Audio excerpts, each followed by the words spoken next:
सिद्धाणं नमो वायरियाणं नमो वज्रायाणं नमो लोये सवसाहुणं मंगलं भगवान् वीरो मंगलं गौतमो गणी मंगलं कुंद कुंदाद्यो जैन धर्मो सुमंगलम सर्वमंगल मांगल्यम सर्वकल्याणकारिकं प्रदानं सर्वधर्माणां जैनं जयतु शासनं जैनं जयतु शासनं जैनं जयतु शासनं मोक्षमार्गस्य नेतारं भेतारं कर्मगोव्रतां ज्ञातारं विश्वतत्त्वानां वन्दे वन्दे तद्गुणलब्धये वन्दे तद्गुणलब्धये श्रीजिन शासन गुरु नमो नानाविध सुखकार आत्महित उपदेश ते करे मंगलाचार सुहजिन शासन में आत्मानुशासन श्रुत जाकी दुख हारी सुखकारी साची शासना जाको गुण भद्र करता गुण भद्र जाको जानी भद्र गुण तारी भव्य करत उपासना ऐसे सारे शास्त्र को प्रकाश्य अर्थ जीवनी को बने उपकार नाश मिथ्या भ्रम वासना भाषा करी अर्थ को प्रकाश करो मंद बुद्धि होके होते अर्थ भाषना जाते मन के होते अर्थ भाषना लक्ष्मी निवास निलयम विलीन विलयम निधाय रदिवीरम आत्मानुशासनमहं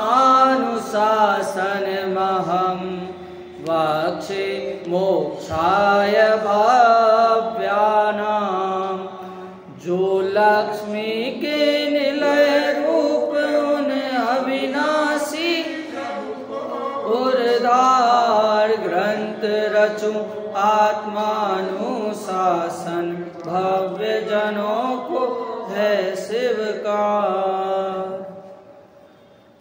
गुणभद्राचार्य द्वारा लिखित ये आत्मानुशासन नामक ग्रंथ, इसकी जो हिंदी में छंद लिखे हैं वो अभय कुमार जी देवलाली द्वारा लिखे गए हैं। तो अपन को यदि संस्कृत में ये समझ में ना आए तो अपने लिए सरल पढ़ते हैं हिंदी छंद, और हिंदी छंद के माध्यम से विद्वान लोग आचार्य लोग ऐसा क्यों कर रहे हैं जिससे जो अल्पज्ञ हैं मतलब बाल बुद्धि हैं उनको इसका अर्थ सहज बोधगम्य हो जाए, सरलता से समझ में आ जाए। अपनी चर्चा हो रही थी कि यदि शिकार आदि में धर्म है सुख है तो धर्म में दुख मानना पड़ेगा। क्यों? क्योंकि शिकार आदि का रास्ता बहुत ही सुंदर दिखाई दे जरूर रहा है, परंतु उसमें भी हमें प्रत्यक्ष में दुख देखे जाते हैं। सबसे सुंदर चीज क्या होती है? सबसे सुंदर चीज होती है जाल होता है, जाल। आपने जेल के कोई भी अगर आपने पिक्चर देखी होगी, अभी ऐसा तो हमारा भाग्य आया नहीं कि हमें जेल में जाना पड़े, पर जेल में भी जो कैदी होता है, जो रुकता है, उसको बाकी कैदियों से ऐसा लगाव हो जाता है कि वो जेल को छोड़ते समय उसको दुख होता है कि मैं ये कैद छोड़कर जा रहा हूँ। मतलब उसे मुक्त होने में ऐसा लगता ही नहीं है कि ये मेरी स्वतंत्रता है। और सबसे अच्छा पुलिस वाला कौन, कि जो उस जेल को घर के समान बताए कि ये जेल अच्छी है, यहाँ अपने कर्म अच्छे रखो तो तुम्हें रिहाई मिलेगी। अगर ये बोलेंगे कि जेल खराब है तो वो भागने के प्रयत्न करेगा। तो इसीलिए सबसे बढ़िया चीज लगती है जो जाल किया है, जो ट्रैप है, उसमें वो व्यक्ति फंसा है, उसको अच्छा कहा। मोक्ष का रास्ता, वो नरक का रास्ता सबसे ज्यादा सुंदर लगता है। जब मार्ग इतना सुंदर है तो जगह कितनी सुंदर होगी। नरक का रास्ता बोल रहा हूं मैं, क्यों? क्योंकि कुछ भी करो, कैसे भी करो, जो मन में आ रहा है वो करो, तो उसमें क्या होगा, आलू खाओ, प्याज खाओ, मतलब किसी भी चीज की बाउंडेशन नहीं है, तो वो बहुत सुंदर पथ लगता है, लेकिन वहां पर आगे जाकर दुखी है। आगे जाकर क्या, प्रत्यक्ष में भी दुख भाषित अपन को देखते हैं, होते हैं।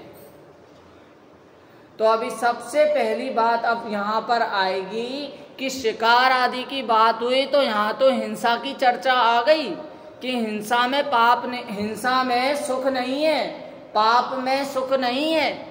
अब यहाँ पर बात कहेंगे कि हिंसा के साथ साथ झूठ और चोरी में भी किंचित मात्र सुख नहीं है।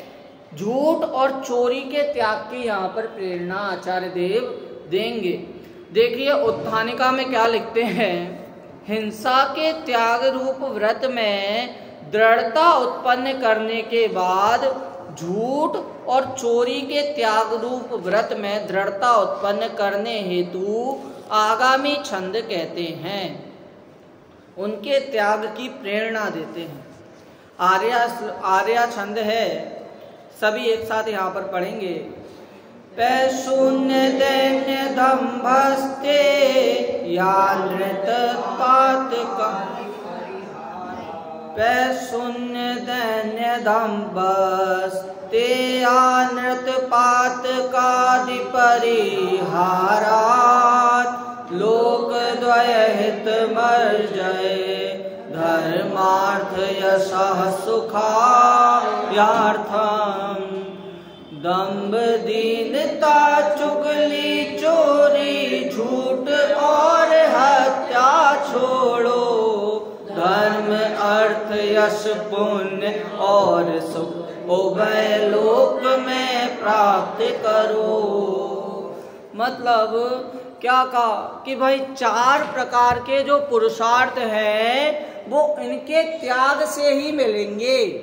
और इनका त्याग कैसे होगा, तो जब तक सम्यक्त की प्राप्ति नहीं होगी तब तक जीव में इनको त्यागने का बल, इनको त्यागने की सामर्थ्य भी नहीं आएगी। लोक में यदि अपन सबसे पहले प्रश्न आप करो किसी से कि ये कपड़े कैसे हैं, तो जो सहज होगा वो तो बोलेगा ठीक है, बढ़िया है। गंदे हैं तो गंदे बोलेगा, अच्छे हैं तो अच्छे बोलेगा। लेकिन आप किसी भी जो कंफ्यूज आदमी है, जिसको श्रद्धा नहीं है, उससे बोलो कपड़े कैसे हैं, अरे माफ करना मैं जल्दी जल्दी में पहनाया। अरे हमने पूछा ही नहीं, हम तो पूछ रहे कपड़े कैसे हैं। चोर से पूछो कपड़े कैसे हैं, अरे भाई मेरे हैं, किसी और के नहीं है। चोर का जवाब ये होगा, क्यों? क्योंकि उसे अपने वाणी पर श्रद्धा नहीं है, अपने कर्तव्य पर श्रद्धा नहीं है। और जिसका कर्तव्य सही रहता है वास्तव में उसी को अधिकार मिलता है, और जो अधिकार चाहता है और उसे धिक्कार मिलता है। आप कहते हो कि सुना होगा, ये देखा होगा कि भाई मैं इस चीज का अधिकार था, मेरे को अधिकार था लेकिन मेरे को मिला नहीं, मैं उस पद का अधिकारी था लेकिन उन्होंने दिया नहीं। जो अधिकार की चाह रखता है उसे लोक में भी धिक्कार ही मिलता है, लेकिन जो अपना कर्तव्य अच्छे से करता है वही अधिकार का वास्तव में भागीदारी होता है। आपने नेताओं को देखा है, नेता क्या करते हैं, जिसको मात्र अभी नेता बना नहीं है, अभी मात्र उम्मीदवार है कि वो नेता बन सकता है, एमएलए बना नहीं है, एमएलए के लिए उम्मीदवार है। और जब वो उम्मीदवार बन जाता है तो उसके पहनावा कैसा हो जाता है, जीन्स नहीं, शर्ट नहीं, ट्राउजर नहीं, उसका पहनावा कैसा होगा, शुद्ध कुर्ते पजामे। उसका रहन सहन कैसा होगा, जनता के प्रति बहुत अच्छा होगा। उसकी कुशील प्रवृत्ति उस समय नहीं देखने मिलेगी, उसकी चोरी की झूठ की प्रवृत्ति देखने नहीं मिलेगी। क्यों? अभी तो मात्र उम्मीदवार है, बना नहीं है। तो अब बताओ, जो भगवान बनने के उम्मीदवार की बात आती है तब कैसी प्रवृत्ति होनी चाहिए? वहां तो कुछ समय के लिए नेता के लिए उम्मीदवार हुए, यहाँ अनंत कालों के लिए भगवान के उम्मीदवार हुए। जब भगवान के उम्मीदवार बनने, ये सुना ना कि भगवान आत्मा है। एक कुछ छंद बुलवाता हूँ जो मोक्ष मार्ग प्रकाशक में आचार्य उपाध्याय साधु का सामान्य स्वरूप कहा अपन को, उसके विषय में ये थोड़ा है। सब मेरे साथ बोलना, मेरे बाद बोलना। मोक्ष मार्ग में आचार्य गुरुवर कैसे होते हैं, वो कैसे होते हैं। मोक्ष मार्ग में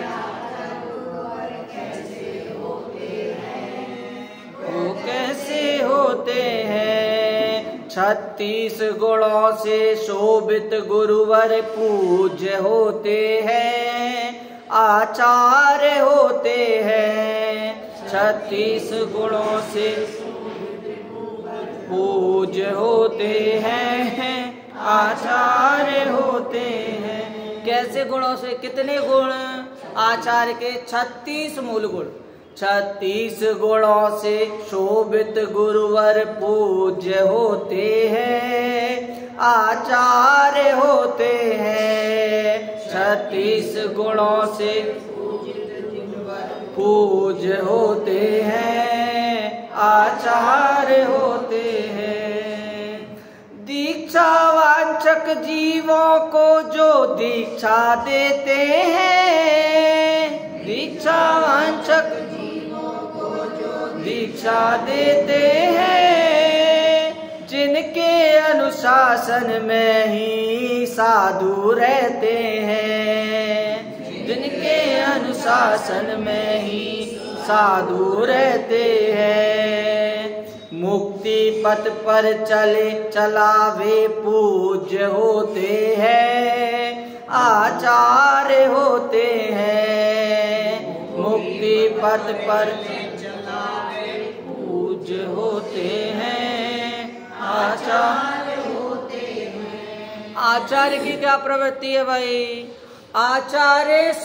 आचार्य हैं वो जिनको दीक्षा चाहिए, जो दीक्षा लेने के लिए आया है, सबसे पहले उसके क्या देखते हैं कि भाई इतना पुरुषार्थ है क्या इसमें वो योग्यता है कि जे मुनि पद में आ सके। सबसे पहले मुनि पद में क्या मांगते हैं? 5 पापों का त्याग मांगते हैं। जो 5 पाप जिसने त्याग दिए हैं वही मुनि पद का अधिकारी है। अब मुझे ये बताओ कि धर्म जिसने ग्रहण किया है तो उसको 5 पाप त्यागने पड़ते हैं क्या? नहीं, उसके 5 पाप स्वयं त्याग जाते हैं, छूट जाते हैं। धर्म का नाम हो गया है कि हमें छोड़ना है, और धर्म कहता है कि तुझे छोड़ना नहीं है, वो छूटा हुआ है, तुझे खुद छूटना है। तो सबसे पहले धर्म की शरण लें तो स्वयं ये छूट जाते हैं, इनका त्याग करना नहीं पड़ता। आगे क्या? आत्मा में लीन रहे उपदेश देते हैं, आत्मा में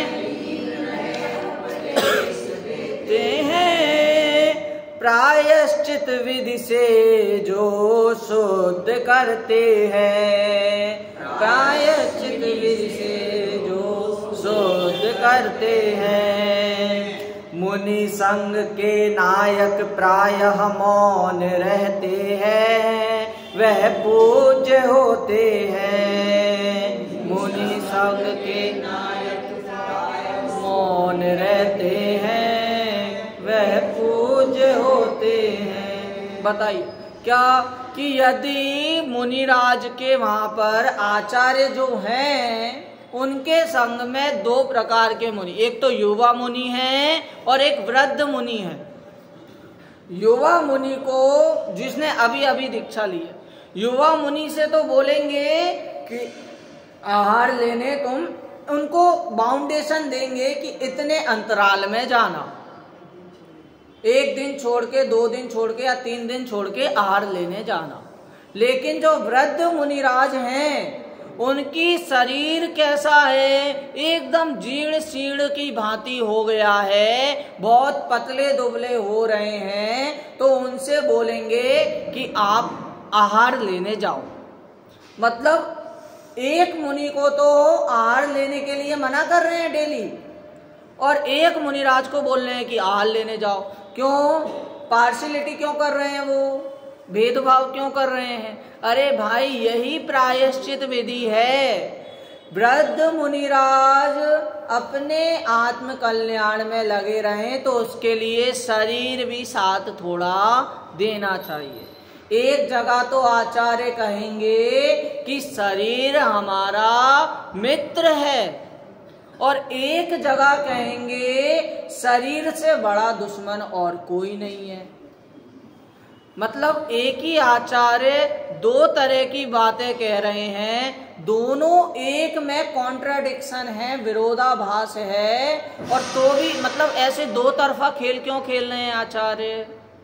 भाई बात ये है कि जब तक शरीर में शरीर के साथ आत्मा है और जब तक उसका संयम नहीं हरा जा रहा है तब तक तो शरीर उसे तपादि में मित्र है, और जहां पर उसका संयम हर लिया जाए वहां पर वो शरीर त्यागने योग्य है।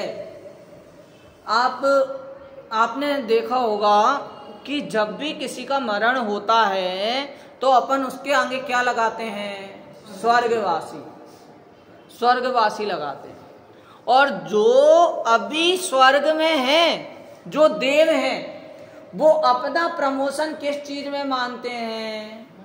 मनुष्य में। ये देखो कैसी बातें हो रही हैं। मनुष्य गति वालों को स्वर्ग अच्छा लग रहा है, लेकिन स्वर्ग में जो है वो चाहते हैं कि हम मनुष्य में आए। वो चाहते हैं कि हमारा प्रमोशन है, मतलब मनुष्य गति है। वो चाहते हैं कि हमें संयम धारण करना है तो मनुष्य गति में ही हो सकता है। तो देखिए हमारी मन में, हमारी चाह में, हमारी इच्छा में कितना अंतर है। लेकिन अपन ने अभी सबसे पहले क्या देखा? भवितव्यम भावन्तु, जो होना है उसे सहज स्वीकार हो। सब अपने आप में रहा है। अपन को बुरा क्या लग रहा है कि मेरे अनुसार नहीं हो रहा, ये बात खटकती है। झूठ, अगर झूठ में भी ये कहा, परिभाषा आई, क्या परिभाषा आई कि वस्तु स्थिति का विचार करके उसे बोलना चाहिए। अभी यहाँ पर आप किसी से मिलो और आप कहो उससे अरहंत नाम सत्य है, कुछ गलत कह रहा है क्या? वो सही कह रहा है, सच कह रहा है। अरे भाई सच तो है, लेकिन लोक स्थिति, वस्तु स्थिति अभी ऐसी नहीं है, एक प्रसंग नहीं है। सबसे पहले अपन ने बात की थी कि लोक की अभी जो लोक स्थिति है उसको ध्यान में रखकर बात करनी चाहिए। एक बार अपन देख लेते हैं यहाँ पर इसका अर्थ और भावार्थ।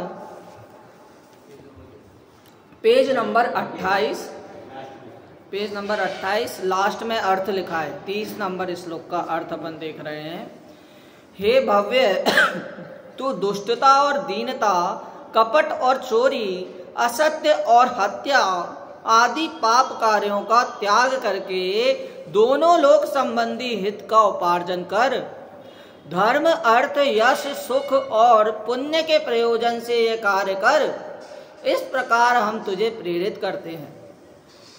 भावार्थ, जो झूठ और चोरी में गर्वित है, ऐसे दुष्टता, दीनता, ठगपना, चोर कर्म और असत्य भाषण आदि महापाप रूप पातक कार्यों का त्याग करना चाहिए।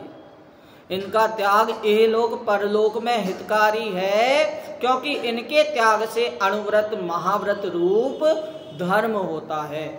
सबसे पहले तो अपन ने जो अभी पढ़ा इहलोक परलोक, तो पहले तो अपन को ये मानना पड़ेगा कि इस जन्म के बाद, मरण के बाद कुछ ना कुछ अपनी स्थिति है। देखो, एक फिलोसोफर हुआ है जिसका, वेस्टर्न फिलोसोफर है पास्कल करके, तो उसने पहले दो चीजें की। क्या करी? या तो ये मानो कि मरण के बाद कुछ नहीं है, या तो ये मानो कि मरण के बाद दूसरा जीवन भी है। यदि ये मानते हैं कि मरण के बाद दूसरा जीवन भी है, परलोक भी है, हमारे कर्म हमारे साथ बंध रहे हैं, तो उसका जीवन, उस व्यक्ति का जीवन कैसा होगा कि कर भला तो हो भला, कर बुरा तो हो बुरा। मतलब उसका जीवन एकदम अच्छा रहेगा, उसकी प्रवृत्ति अच्छी रहेगी, परिणति अच्छी रहेगी। ठीक है। और अगर बाय चांस उसने ये माना है कि इसके बाद भी भव है, तो इसका मतलब क्या हुआ, और सच निकल गया वो कि इसके बाद सही में भव है, सही में दूसरा भव है, तो उसके कर्म तो उसके साथ बंधे, तो उसका तो अच्छा हो ही रहा है। लेकिन यदि बाय चांस ऐसा हुआ कि इसके बाद भव नहीं है, तो उसने क्या क्या छोड़ा, उसका क्या घाटा हुआ। उसने जुआ नहीं खेला, शराब नहीं पी, नशाकारक पदार्थ नहीं किए, कोई भी किसी का गलत काम नहीं किया, कुछ बिगड़ा क्या उसका? नहीं बिगड़ा। लेकिन जो व्यक्ति ये मान रहा है कि इसके बाद भव नहीं है, हाँ, जीने के हैं 4 दिन, तो उसका क्या होगा कि भाई वो सारी पाप प्रवृत्ति में, सारी चीजों में प्रवर्तेगा, पाप करेगा, कषाय करेगा। क्यों? जीने के हैं 4 दिन, हमें अच्छे से जीना है, तो हम अच्छे से सारे जो भी शौक हैं वो सारे पूरे करें, तो उसकी प्रवृत्ति बेकार होगी। तब अगर उसके बाद भव निकला तो उसका तो बुरा हुआ या नहीं हुआ? उसने सारे कार्य बुरे किए या नहीं किए? बुरे किए। तो हमारे लिए पास्कल कह रहा है कि हमारे लिए तो यही मानना सबसे अच्छा है कि इसके बाद भी भव है, कर्म नाम की कोई चीज हो रही है, कर्म हमसे बंध रहे हैं, तो हमारे लिए अच्छे कार्य करना ही अच्छा है। देखो, मैं आपको बोलूं कि सुखी होना है तो सुखी होने के लिए 10,000 रुपए लग रहे हैं, सुखी होने के पहले देने पड़ेंगे। ठीक है। और सुखी, जब सुख प्राप्त होगा तो उसका फायदा होगा आपको 10 लाख रुपए का। आप करने के लिए तैयार हैं? मुनाफा हो रहा है, हाँ, ठीक है, अपन को फायदा हो रहा है 10 लाख रुपए का। अब देखना कैसे, सास है और बहू है। सास क्या कर ले, निर्णय कर ले कि 10,000 के नुकसान के पहले बहू को कुछ नहीं बोलेगी। ठीक है। उससे घी गिरा, उसने एक पेज लिया, उसमें लिख लिया इतने रुपए का घी का नुकसान। ठीक है। ग्लास टूटा, ग्लास का खर्चा लिख लिया, इतने रुपए का ग्लास उसने तोड़ा। ठीक है। लेकिन बोलेगी कुछ नहीं जब तक 10,000 पूरे नहीं होंगे। अब बहू के मन में कितना अच्छा रहेगा कि वो ना फोन पे बुराई करेगी, ना पति से बुराई करेगी, ना घर पे कलेश करेगी। अब सोचिए, यदि सास उसको कुछ बोलती तो वहां पर रोज झगड़े होते, डेली के झगड़े होते, डेली के फोन पे। यदि बोलती वो 1,000 रुपए का बोलती तो वो फोन पे 1,000 वसूल हो जाते अपनी माँ को बुराई करके। लेकिन जब तक 10,000 और बहू 10,000 तक कर ही नहीं पाएगी, तो मतलब कितना अच्छा हुआ, वो घर परिवार कितना सुखी से रहा। क्या करके सुखी से रहा? कुछ ना करके सुखी से रहा। तो करना कितनी बड़ी दिक्कत हो जाती है, करने में कितना फंस जाता है और ना करने में कितना सुख होता है, ये बात तो समझ में आती है, ये बात तो मानना पड़ेगा। क्या सबसे पहले निर्णय करना पड़ेगा कि हमें 10,000 खर्चना ही है, तब जाके हमें मुनाफा होगा 10 लाख रुपए का। व्यापारी में बहुत कंट्रोल होता है इस बात का। यही बात हमें कहाँ करनी है? धर्म में अप्लाई करनी है कि भाई रुकना पड़ेगा, कुछ ना करना पड़ेगा। हमें व्रत आदि पूजन आदि से हमारा धर्म नहीं होने वाला। एक उसमें आया बालबोध में ये बात आई है, वितरा विज्ञान में बात आई कि रस्सी को जो सांप कह दे वो मिथ्या दृष्टि नहीं है, समझना बात। और जो सांप को सांप कह रहा है, रस्सी को रस्सी कह रहा है, तो भी सम्यक दृष्टि नहीं है। क्यों? क्योंकि भाई उसके परिणाम कैसे हैं, उसके सांप से कुछ होने वाला है क्या? रस्सी से कुछ नहीं होने वाला, सांप से कुछ नहीं होने वाला। उसका हित तो अपने में है। अपन ने कल बात की थी कि मोह के अनुसार जो राग द्वेष, मोह में बंध के जो राग द्वेष हो रहे हैं वो ज्यादा इंटेंसिटी वाले होते हैं, मतलब ज्यादा तेज वाले होते हैं, ज्यादा उनसे बंद होता है। जैसे कोई हीरा है और हीरे को वो कांच के भाव में बेच आए, 5 रुपए में बेच आए, तो वो हीरा बिक जाएगा। और उसको क्या होगा? उसको बहुत दुख होगा बाद में जान के कि ये तो कितनी कीमती चीज थी और अभी मेरे खाने के लाले हो रहे हैं, तो मैं इस हीरे से कितना कमा सकता था। लेकिन जो कांच को हीरे के भाव में बेचे तो क्या होगा उसका?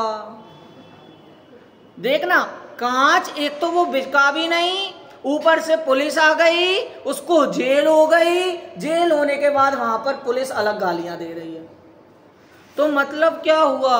अपने हीरे के समान आत्मा को इस जड़ में बंद करके क्या सोचता है जीव कि मैं धर्म कर रहा हूं, मेरी जितनी प्रवृत्ति हो रही है, जितना कार्य हो रहा है, धर्म में हो रहा है। लेकिन इसका जब तक मन पवित्र नहीं होगा, मन में कुटिलता रहेगी, तब तक ये धर्म में प्रवेश भी नहीं करता है। आपने देखा होगा इतनी दान दे रहे हैं, लेकिन दान के बाद भी क्या बताते हैं? तुमने कितने का दिया? मैंने तो इतने का दिया। मतलब दान प्रवृत्ति में भी वो क्या चाहता है? मान चाहता है। उनको ये नहीं पता चलता कि आगे के भी भव हैं जिसमें कर्म बंध रहे हैं। चोरी और झूठ क्यों छोड़ना है? क्योंकि भाई इनसे हमारा कुछ प्रयोजन, कुछ हितकर नहीं होने वाला है। हमेशा हमें एक भय बना रहेगा। सुमित प्रकाश जी इतना अच्छे से बताते हैं कि भाई मम्मी है घर पे और वो आपको अपने हाथ से मिठाई दे रही हैं, और वही मम्मी बाहर गई और आप चोरी छुपे वही मिठाई ले रहे हैं। मिठाई एक ही है, लेकिन आपको उस समय स्वाद अलग अलग आ रहा है। क्या कि मम्मी के सामने आप खा रहे हो तो आराम आराम से आनंद लेके खाओगे, जब मम्मी गई तो आपकी गेट पे नजर होगी, आप एकदम मुंह में भर के खाओगे, आपको स्वाद नहीं आएगा, गले में अटक जाएगा। पाप की परिभाषा क्या? कि दुख का कारण बुरा कार्य ही पाप है। तो क्या आप दुखी हैं? जब दुखी हैं तब पाप हो रहा है। ये नहीं समझना कि मैंने चोरी की तो मैं दुखी होऊंगा। आप अभी दुखी हैं तो अभी पापी हैं। क्या मतलब समझे कि दुख किसका नाम? अपने आत्म स्वरूप को भूले जिस समय, उस समय दुखी हुए और उस समय पाप हुआ। समझे? जैसे अपन ने क्या बोलते हैं उसको, कि इसमें अभी जो बात आई ना कि भोग सामग्री भोगी अपन ने, तो भोगना पाप नहीं है। किसने कहा भोगना पाप है? अपन के सामने धन है, सामग्री है, तो वो धन और सामग्री का एग्जिस्ट करना वो पाप नहीं है। पाप क्या है कि धन सामग्री के समय, भोगते समय अपने भगवान आत्मा का विस्मरण हो जाना, वो पाप है। इसमें ही बात आई है। इसमें कहा ना कि खाना पाप नहीं है, भोगना पाप नहीं है, अति ग्रद्धता से भोजन कर लेना, ज्यादा भोजन कर लेना, वो पाप है। अपन ने पीछे वाले छंद में पढ़ा था, शायद यही था कि विषय भोग भोगते हुए धर्म। हाँ, 27 नंबर पे।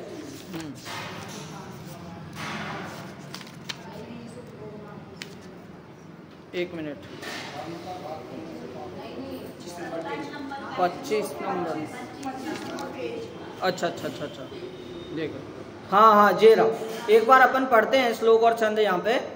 ना सुखानुभवात् पापम पापम तद्धेतु घातकारं वात् ना जीर्णं मिष्टान्नान् ननु तन्मात्राद्यतिक्रमणात्। पाप नहीं सुख भोग मात्र से, धर्म घात से होता पाप नहीं अजीर्ण मिष्टान ग्रहण से, अति भोजन से अपने आप। क्या कि भाई पाप किससे होता है? पाप होता है धर्म घात करने से। और क्या पाप सुख भोगने मात्र से नहीं होता? तो ये बात तो अपन को निकाल देना कि भाई मैं सुख भोग रहा हूं तो पाप कर रहा हूं, मैं खाना खा रहा हूं तो पाप कर रहा हूं। सम्यक दृष्टि के भी क्या देखे जाते हैं? क्रोध आदि देखे जाते हैं, लेकिन क्रोध आदि के समय भी आत्मा का विस्मरण नहीं होता तो वो पाप नहीं है। हाँ, 21 मतलब अपन क्या क्या कराए, मतलब पूरी चर्चा अपन कराए हैं। अपना बेस अभी तक पूरा क्लियर हो चुका है। हाँ, अपन ने क्या देखा कि एक आइंस्टीन का थॉट्स अपन ने पहले देखा था। कौन सा थॉट था वो? एक मिनट। अपन ने देखा था कि भाई अपन क्या, हाँ जेरा, कि अपन थोड़ा बहुत जानते हैं तो अपन क्या सोचते हैं? अपन ने सब जान लिया। अभी तक आपने पढ़ा, आपको लगा ना अपन सब जान के आ गए। अभी अपन ने पीछे की चीज देखी तो आपको लगा नहीं, आपको पता नहीं चला कि मैंने ये चीजें पढ़ाई थी। ये तो अपन ने जान लिया। देखिए एक बार मैं पढ़ता हूं। Knowing a little bit of science will take you away from the religion. अगर मैं थोड़ा जानता हूं तो मैं अपने धर्म से दूर चले जाता हूं, अपनी हैसियत से ऊपर चले जाता हूं। इनकी भाषा बोल रहा हूं।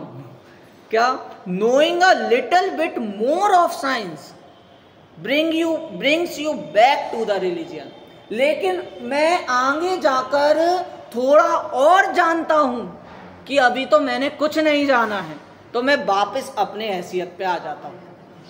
क्या? कि अभी तो हमने सर्वज्ञ का रंच मात्र भी नहीं जाना। अभी तो हम ये मानने के लिए तैयार नहीं है कि मेरा इस भव के बाद दूसरा भव भी होगा। अभी तो ये मानने को तैयार नहीं है कि कर्म हमारे, क्या कर्म हमसे बंध रहे हैं। आपने चेस देखा, लूडो देखा है, लूडो में फूक मारते हैं। फूक मारने का कोई प्रयोजन है कि अपने 6 आ जाएंगे? नहीं, जो पासे में आने योग्य है वही आएगा। तो लेकिन तो भी अपनी कैसी प्रवृत्ति हो रही है? यही धर्म में प्रवृत्ति हो रही है। क्या हो रही है कि अपन सोचते हैं कि 10 दिन 8 दिन में हम अच्छे से धर्म कर लेंगे, लेकिन क्या होता देखा जाता है कि ये देहिक प्रवृत्ति वाला काम नहीं है। देह में जो होना है सो होगा। आप मुझे बताइए, आपने अपनी बिना मुड़े पीठ देख सकते हो क्या? नहीं देख सकते। मतलब जो देह हमें मिली है, आप अच्छा बिना कांच में देखे या बिना कुछ किए अपना चेहरा देख सकते हो? नहीं देख सकते। यहाँ ये तो दूर की बात, अंदर की तो दूर की बात। देखो कौन सी दूर की बात? मांसाहार नस लहू राध की प्रगटवाद गेरी, ये तो दूर की बात है, अपन तो बाहर के चर्म को भी अच्छे से नहीं देख पा रहे। तो इसका मतलब क्या कि जो चीज हमें मिली है, आपने एक एक चीज परफेक्टली आप चूज करके लेते हो घर पे कि ये डेकोरेशन अच्छा लगेगा, हमें अपने घर को थोड़ा एस्थेटिक लुक देने के लिए हमें अच्छी चीजें लानी है, ठीक है। लेकिन क्या आपने शरीर के संबंध में ऐसा आपने चूज कर करके लिया कि मुझे ऐसी आंख चाहिए? अच्छा, माता पिता चूज कर करके लेते हैं कि भाई हमें ऐसा बेटा होना चाहिए, ऐसा कलर कॉम्प्लेक्शन होना चाहिए, इतना इंटेलिजेंट होना चाहिए। नहीं, हमें मतलब ये सब जो हो रहा है वो किसी की चीज के कारण तो मिल रहा है। आपको कभी लगता है कि हमें शरीर से बंध है, मतलब शरीर से दुखी हो रहे हैं, बड़े कष्ट सा कभी कभी लगता है ना? कभी तो लगता है कि भाई हम यहाँ पर, अरे बहुत हो गया काम, आप जाना चाहते हैं कहीं टूर पे, लेकिन आप व्यापार से बंधे हुए हैं। आप कहीं कुछ करना चाहते हैं, किसी को दान देना चाहते हैं, लेकिन अभी हमारी आर्थिक परिस्थिति नहीं बन पा रही है। हम कुछ अच्छा करना चाहते हैं, लेकिन हम अभी उसके लिए कैपेबल नहीं है। तो इसका मतलब क्या हुआ? आपने वो चीज भी चूज करके ली है या आपके ऊपर भार थोप दिया गया है? कर्म के अनुसार ही सब मिल रहा है ना। अपन देखते हैं इतने सब लोग अच्छे ट्रिप पे जा रहे हैं, हमें भी जाना है, नहीं, लेकिन हमारा व्यापार है, अभी तो सीजन का टाइम चल रहा है। तो इसका मतलब क्या कि सब कर्मों के अनुसार ही हो रहा है, हम कुछ करने वाले नहीं हैं। जब अपन को कोई ग्लास टूट जाए घर पे नौकर से या किसी और से, तो आप ग्लास को इग्नोर मारते हुए आगे नहीं जाते, आप उसके अंदर जड़ तक पहुंचते हैं ना कि किसने तोड़ा, कैसे हुआ। हालांकि ये बहुत नॉनसेंस वाला सवाल है, कैसे हुआ? गिरा तो टूट गया, लेकिन कैसे हुआ, किसने किया? तो ऐसे ही जब शरीर में जब अपन को दुख हो रहा है, तो इसका मतलब इसकी भी वहां तक जाना पड़ेगा ना, जड़ तक, कि कैसे दुख हो रहा है, क्यों दुख हो रहा है, मैं क्या ऐसा मान रहा हूं। तो इसकी जड़ तक जाकर ही हमें पता चलेगा कि भाई जो दुख हो रहा है वो मेरे कंफ्यूजन से हो रहा है, मेरी सोच से हो रहा है। तो इसके लिए इस लोक और परलोक का ज्ञान जब होगा, तब अपनी प्रवृत्ति मानना पड़ेगा कि परलोक है, मेरे आगे भी जीवन है, मेरा अस्तित्व है। जब सैगुण सामान्य गुण पे लक्ष्य होगा, तब ये बात स्वयमेव आ जाएगी। अपन कहाँ पर रुके थे? इहलोक और परलोक के संबंध में चर्चा थी। आगे, लोक में विश्वास होने के कारण धर्मोपार्जन का निमित्त बनता है। लोक विरुद्ध कार्य छोड़ने से यश का कारण होता है, आकुलता मिटने से अथवा सुख का कारण होने से सुख रूप होता है। साता वेदनीय आदि पुण्य बंध का कारण है। इसलिए हे भव्य, तुम इहलोक और परलोक में इनके त्याग को हितकारी जानकर यह कार्य अवश्य करो। क्या भाई कि इस कार्य को करना चाहिए। क्या लास्ट में भी ये बात आई, तुम इहलोक और परलोक में इनके त्याग को हितकारी जानकर, इहलोक और परलोक के संबंध में। लेकिन हमें एक बार दृढ़ता होनी चाहिए, दृढ़ता करनी पड़ेगी कि भाई इसके बाद भी मेरा कोई ना कोई अस्तित्व, कोई ना कोई मेरी जगह किसी ना किसी क्षेत्र में बनी रहेगी। मतलब आप समझो कि अभी मनुष्य भव मिला है तो हमसे ज्यादा पुण्यशाली जीवी कोई नहीं है। अपन तो धिक्कारते हैं, क्या धिक्कारते हैं कि भाई हम उस मंदिर में नहीं जा रहे, उस मंदिर में तो पैसों वालों की पूछ है। लेकिन वो पैसे वाले भी किनके दर्शन कर रहे हैं? जिनके पास कुछ पैसे नहीं है। मतलब हमें ये संदेश स्वयमेव उस वेदी से मिल रहा है, उस प्रतिमा से मिल रहा है कि धन ही सब कुछ नहीं होता, धन के त्याग से ही महावीर बना जाता है। तो इसीलिए हमें इहलोक परलोक, धन के ग्रहण और धन के त्याग, इन सबको जानकर ही अपन क्या बन सकते हैं, सुखी बन सकते हैं। क्योंकि जो संपूर्ण धन है वो तो मेरे पास पहले से है। सुखी होने का मार्ग क्या है? मतलब एक वो सेठ है जिसकी तिजोरी में बहुत सारा धन है, जिसके पास मखमल का बिस्तर है, जिसके पास चप्पल है, नौकर है, जूते हैं, चाकर है, सब कुछ उस सेठ के पास उपलब्ध है, तो भी उसे नींद लेने के लिए गोली चाहिए रहती है। वो शांतिपूर्ण नींद नहीं ले पा रहा है।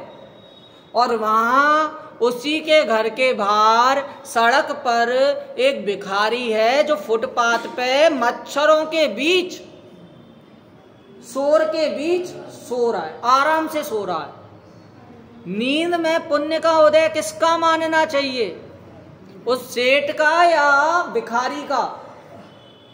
बताइए। पुण्य उदय मन के अनुकूल हो रहा है ना।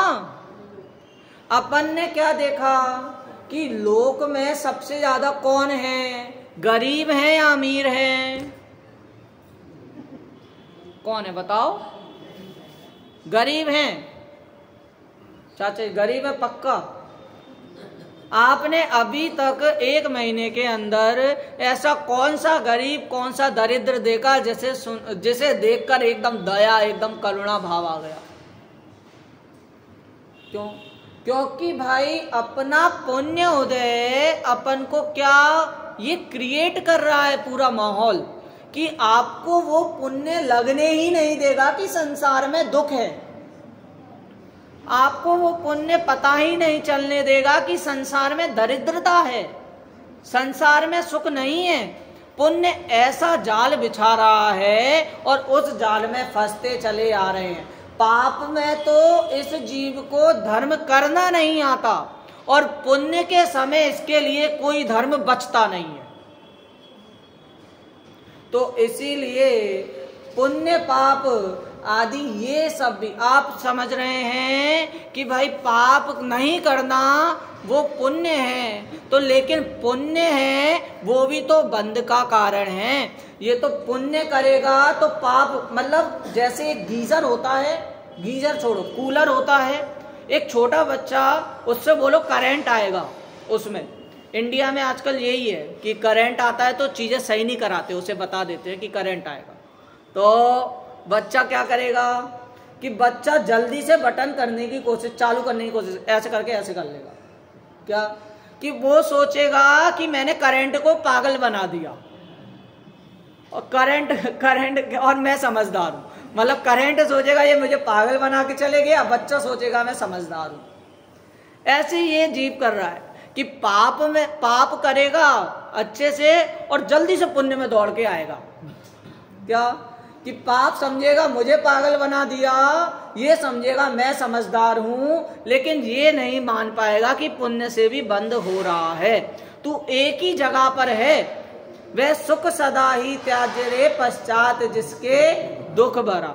चिंटू को पता नहीं है कि उसने मछली को कहाँ डाल दिया, तेल के कुएं में डाल दिया। अगर चिंटू नहीं डालता उन मछलियों को तेल के कुएं में तो मछलियां बच जाती क्या? मरने वाली थी। वहां नदी सूख रही थी, वो वैसे भी मरने वाली थी। चिंटू के इंटेंशन थे कि भाई ये मछलियां बच जाएं। अब उसके इंटेंशन को देखें तो उसने बहुत अच्छा काम किया है, लेकिन उसकी क्रिया से हमें पाप लग रहा है। जो जीव धर्म में, श्रीमद राजचंद्र जी, उनको एक चिट्ठी आई, उसमें लिखा कि आप धर्म के पहले तो, धर्म की शरण लेने के पहले तो आप बहुत अच्छे थे, आपका शरीर अच्छा था, लेकिन धर्म में जाते से ही आपका शरीर एकदम पतला हो गया, सूख गए हो। तो उन्होंने उसका जवाब दिया कि धर्म की शरण के पहले मुझे अपने अंतर में जो मेरा पाक पड़ा है मुझे उसकी खबर नहीं थी, लेकिन धर्म शरण के बाद बाहर में जो पाक है मुझे उसकी खबर करना भी नहीं है। क्या कि भाई अंतरंग में जब आनंद आ रहा है तो बाहर में हमें कुछ मतलब नहीं है। उस बच्चे को बोलो आप कि पैर में लग गई है खेलते समय, उस बच्चे का पैर की तरफ ध्यान नहीं जाता। क्यों? क्योंकि रुचि उसकी उस खेल में है। रुचि अनुयायी वीर है। जहाँ पर रुचि होती है वहाँ पर शक्ति अपने आप ही लगती है, ऐसा मानना चाहिए। और ऐसा मानकर ही हम धर्म में शरण ग्रहण करेंगे, उसकी शक्ति हमें अपने आप आएगी। कौन सी? अपन भक्ति भी लेते हैं, उस भक्ति में बोलते हैं शिव रमणी, शिव रमणी, वरु शिव नारी नारी, वरु शिव नारी हो। क्या भाई? नित उठ ध्याऊं गुण गाऊं, मतलब मेरा हमेशा ऐसा ही होना चाहिए। भक्ति क्या? भक्ति सिर्फ आधे घंटे नहीं होती है, भक्ति 24 घंटे होती है, भजन आधे घंटे होता है। तो इसीलिए वो भक्ति तो हमेशा हमारे चित्त में निरंतर रहनी चाहिए। ऐसी भावना से आज की वाणी यहीं विराम लेते हैं। और कल झूठ और चोरी की त्याग की नहीं, कल पुण्यशाली जीवों को उपसर्ग भी दुखदायक नहीं, इस बात पर अपनी चर्चा होगी। मेरे ख्याल से सभी ने जिनवाणी बंद कर दी है, पर एक बार श्लोक का पाठ करते हुए अपन एंड करते हैं। पै शून्य दैन्य दम्भस्ते या नृत पात, पै शून्य दैन्य दम्भस्ते या नृत पात कादि परिहारा, लोक द्वय हित मर जाए, धर्मार्थ यशः सुखायार्थम, दम्भ दीनता चोरी झूठ और हत्या छोड़ो, धर्म अर्थ यश पुण्य और सुख उभय लोक में प्राप्त करो। इस प्रकार आज यही विराम लेते हैं।